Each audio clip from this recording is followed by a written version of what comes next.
Está aquí para guiar el Espíritu de Dios está aquí. Dile, muévete en mí, muévete en mí, muévete en mí. Toca mi mente, mi corazón, llena mi vida de tu amor. Muévete en mí, Dios Espíritu, muévete en mí. Vamos a decirle al Señor juntos, el Espíritu de Dios. El Espíritu de Dios está en este lugar. Iglesia Cristiana Solo Cristo Salva te invita a su culto hoy, número 251. Vamos a dar lectura pública al Evangelio.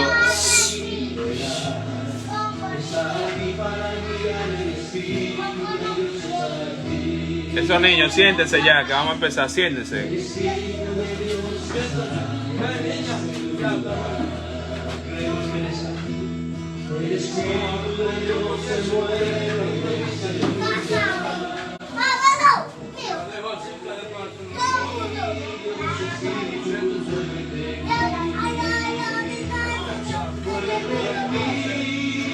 Y hoy le estaremos dando lectura pública al Evangelio de Marcos, desde el capítulo 11 en adelante.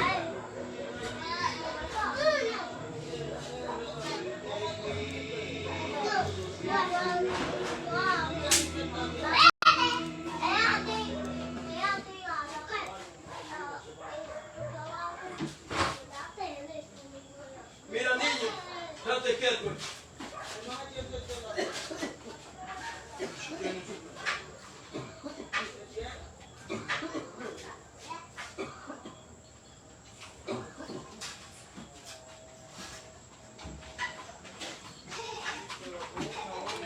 En el nombre del Padre, del Hijo y del Espíritu Santo.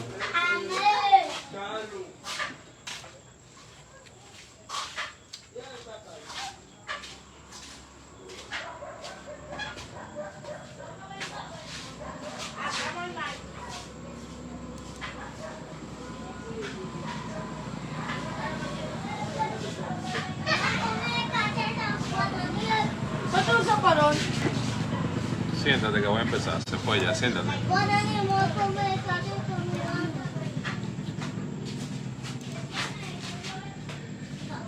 Mientras Jesús y los discípulos se acercaban a Jerusalén, llegaron a las ciudades de Betfagé y Betania, en el monte de los Olivos. Jesús mandó a dos de ellos a que se adelantaran. Vayan a la aldea que está allí, les dijo. En cuanto entren, verán un burrito atado, que nadie ha montado jamás. Desátenlo y tráiganlo aquí. Si alguien les pregunta qué están haciendo, simplemente digan, el Señor lo necesita y Él lo devolverá pronto. Los dos discípulos salieron y encontraron el burrito en la calle, atado a la puerta principal. Mientras lo desataban, algunos de los que estaban allí le preguntaron, ¿qué están haciendo? ¿Por qué desatan ese burrito? Ellos contestaron lo que Jesús había dicho, y se le dio permiso para llevarlo. Así que llevaron el burrito a Jesús y pusieron sus prendas encima, y él se sentó. Allí, muchos de la multitud tendían sus prendas sobre el camino delante de él, y otros le extendían ramas frondosas que habían cortado en los campos. Jesús estaba en el centro de la procesión y la gente que lo rodeaba gritaba, alaben a Dios, bendiciones al que viene en el nombre del Señor.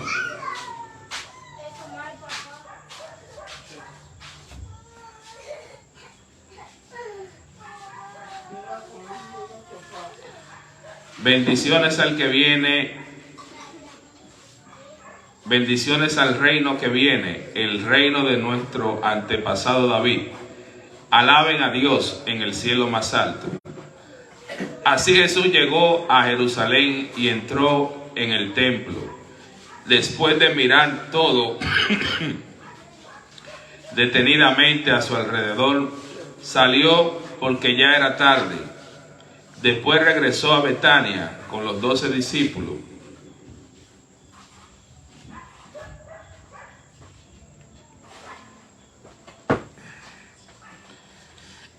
A la mañana siguiente, cuando salían de Betania, Jesús tuvo hambre. Vio a cierta distancia había una higuera frondosa, así que se acercó para ver si encontraba higos, pero solo tenía hojas, porque aún no habían comenzado la temporada de los higos. Entonces Jesús dijo al árbol: que nadie jamás vuelva a comer de tu fruto. Y los discípulos lo oyeron. Cuando llegaron de nuevo a Jerusalén, Jesús entró en el templo y comenzó a echar a los que compraban y vendían animales para los sacrificios. Volcó la mesa de los cambistas y la silla de los que vendían palomas, y les prohibió a todos que usaran el templo como un mercado. Les dijo: la Escritura declara: mi templo será llamado casa de oración para todas las naciones, pero ustedes la han convertido en una cueva de ladrones. Cuando los principales sacerdotes y los maestros de la ley religiosa oyeron lo que Jesús había hecho, comenzaron a planificar cómo matarlo, pero tenían miedo de Jesús, porque la gente estaba asombrada de sus enseñanzas. Esa tarde Jesús y los discípulos salieron de la ciudad. A la mañana siguiente, al pasar junto a la higuera que él había maldecido, los discípulos notaron que se había marchitado desde la raíz. Pedro recordó lo que Jesús había dicho al árbol el día anterior y exclamó: mira, Rabí, la higuera que maldijiste se marchitó y murió. Entonces Jesús dijo a los discípulos: tengan fe en Dios. Les digo la verdad, ustedes pueden decir a esta montaña: levántate y échate al mar, y sucederá, pero deben de creer que de verdad ocurrirá y no tener ninguna duda en el corazón. Les digo, ustedes pueden orar por cualquier cosa, y si creen que lo han recibido, será suya. Cuando estén orando, siempre perdonen a todo aquel contra quien guarden rencor, para que su Padre que está en el cielo también les perdone a ustedes sus pecados. Nuevamente entraron en Jerusalén. Mientras Jesús caminaba por la zona del templo, los principales sacerdotes, los maestros de la ley religiosa y los ancianos se le acercaron. ¿Con qué autoridad hace estas cosas?, le reclamaron. ¿Quién te dio el derecho de hacerlas? Les diré con qué autoridad hago estas cosas si me contestan una pregunta, respondió Jesús. ¿La autoridad de Juan para bautizar provenía del cielo o meramente humana? Contéstenme. Ellos discutieron el asunto unos con otros. Si decimos que provenía del cielo, preguntará: ¿por qué nosotros no le creímos a Juan? ¿Por qué nos atrevemos a decir que era meramente humana? Pues tenían temor de lo que le haría la gente, porque todos creían que Juan era un profeta. Entonces finalmente contestaron: no sabemos. Y Jesús respondió: entonces yo tampoco le diré con qué autoridad hago estas cosas. Marcos capítulo 12. Después Jesús comenzó a enseñarle con historia. Un hombre plantó un viñedo Lo cercó con un muro, cavó un hoyo para extraer el jugo de las uvas y construyó una torre de vigilancia. Luego les alquiló el viñedo a unos agricultores, arrendatarios, y se mudó a otro país. Llegando el tiempo de la cosecha de la uva, envió a uno de sus siervos para recoger su parte de la cosecha. Pero los agricultores agarraron al siervo, le dieron una paliza y lo mandaron de regreso con las manos vacías. Entonces el dueño envió a otro siervo, pero lo insultaron y le pegaron en la cabeza. Al próximo siervo que envió, lo mataron. Envió a otro, a uno lo golpearon y a otro lo mataron, hasta que le quedó solo su hijo, a quien amaba profundamente. Finalmente, el dueño lo envió porque pensó: sin duda respetarán a mi hijo. Los agricultores se dijeron unos a otros: aquí viene el heredero de la propiedad, matémoslo y quedémonos con la propiedad. Así que lo agarraron, lo asesinaron y lo tiraron fuera del viñedo. ¿Qué creen que hará el dueño del viñedo?, preguntó Jesús. Les diré: irá y matará a esos agricultores y alquilará el viñedo a otros. ¿Nunca leyeron en las Escrituras: la piedra que los constructores rechazaron ahora ha venido a ser la cabeza principal del ángulo? Esto es obra del Señor y maravilloso verlo. Los líderes religiosos querían arrestar a Jesús porque se dieron cuenta de que contaba esa historia en contra de ellos, pues ellos eran los agricultores malvados, pero tenían miedo de la multitud, así que lo dejaron y se marcharon.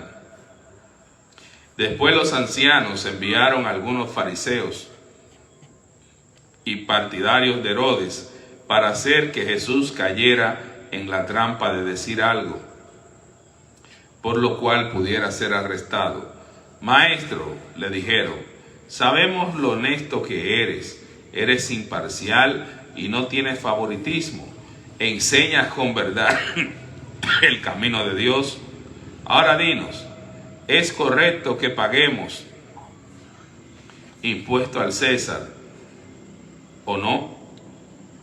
¿Debemos o no pagarlo? Jesús se dio cuenta de su hipocresía y le dijo: ¿por qué intentan atraparme? Muéstrenme una moneda romana y les diré. Cuando se la dieron, les preguntó: ¿a quién pertenece la imagen y los títulos grabados en la moneda? Al César, contestaron.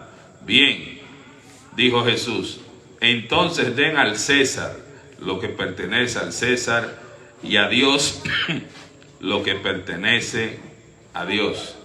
Su respuesta los dejó totalmente asombrados. Después se acercaron a Jesús algunos saduceos, líderes religiosos, que dicen que no hay resurrección después de la muerte. Le plantearon la siguiente pregunta: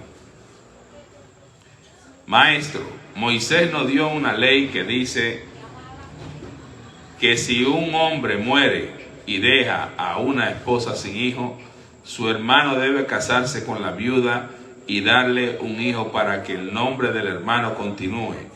Ahora bien, supongamos que hay 7 hermanos. El mayor se casó y murió sin dejar hijos. Entonces, el segundo hermano se casó con la viuda, pero también murió sin dejar hijos. Luego el tercer hermano se casó con ella. Lo mismo sucedió con los 7 y aún no había hijos. Por último, la mujer también murió. Entonces dinos, ¿de quién será esposa en la resurrección? Pero porque los 7 estuvieron casados con ella. Jesús contestó: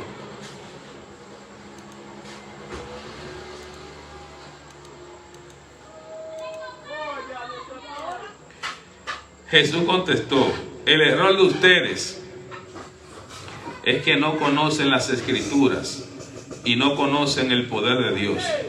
Pues cuando los muertos resuciten, no se casarán ni se entregarán en matrimonio.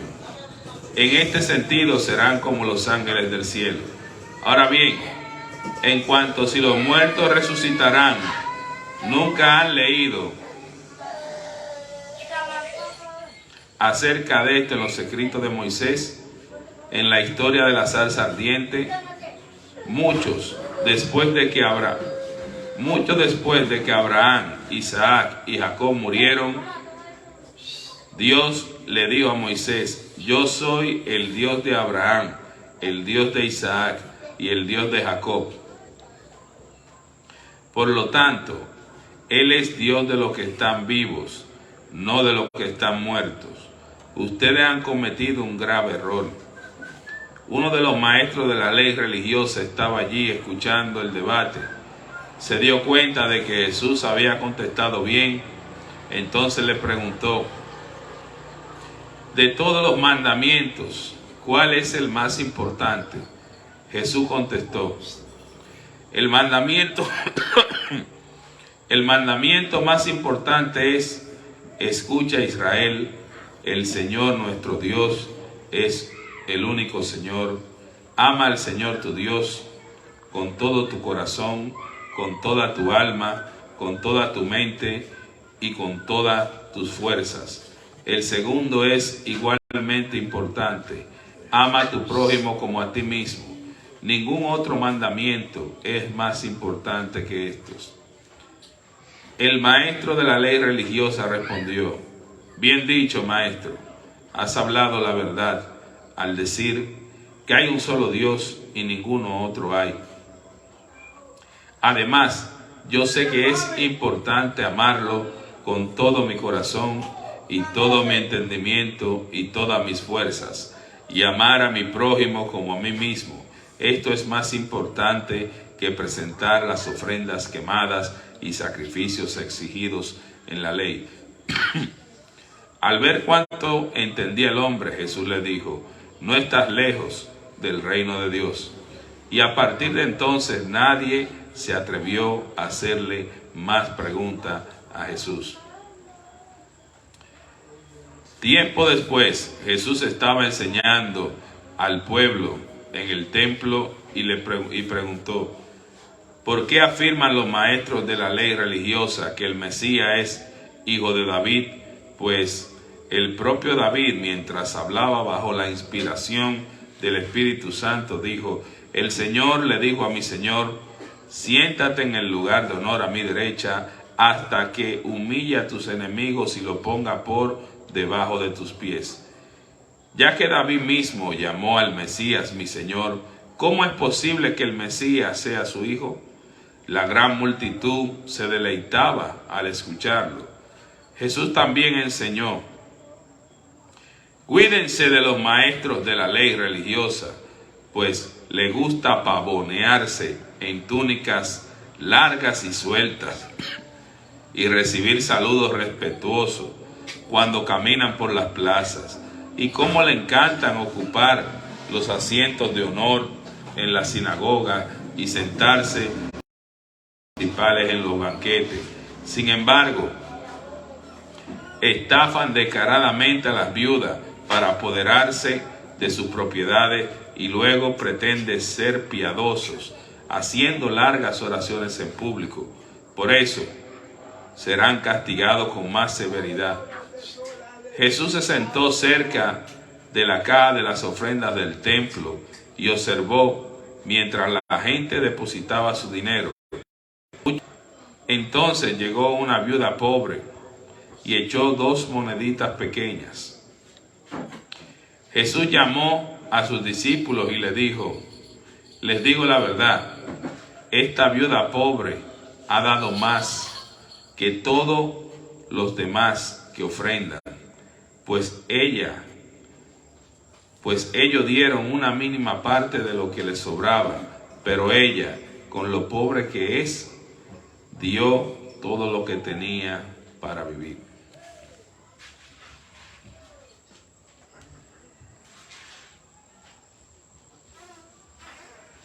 Bien, vamos a cantar una alabanza para hacer la adoración.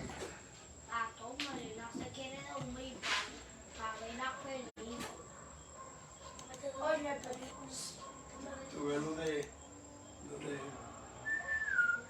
Salvador, pasó la tortilla entera aquí, mira, yo se lo dije.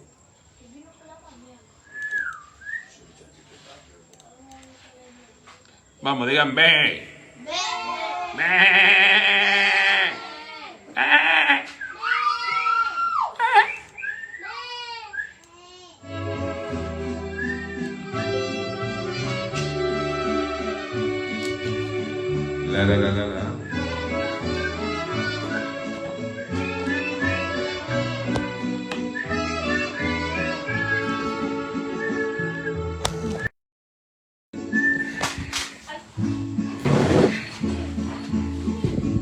Hola, ahí no te apures.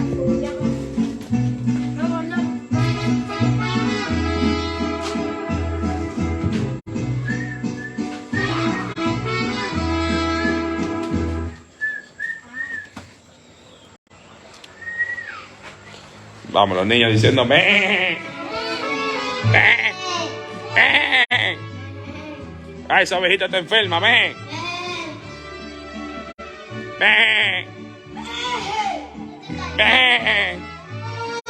Eso fue un chivo, ven.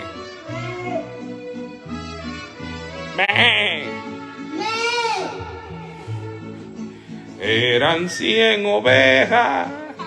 Dime. Que Jesús tenía. Eran 100 ovejas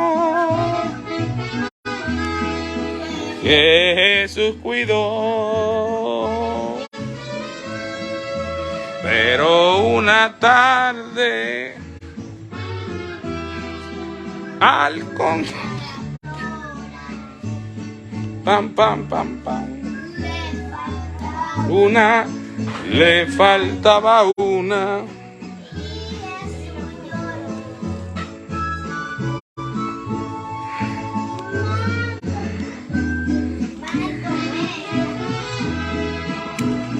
En el aprisco y por la montaña a buscarla fue. Vamos, dilo.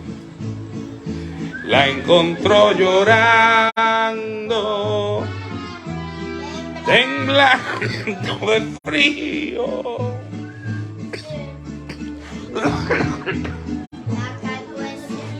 Toma, graba ahí, grábame. Y vamos.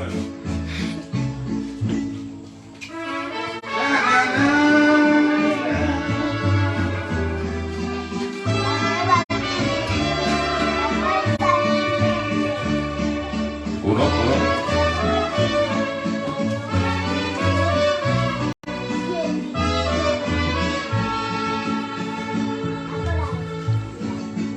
Esta misma historia vuelve a repetirse. Todavía hay ovejas que perdidas están. Vagan por el mundo, en Dios y sin consuelo.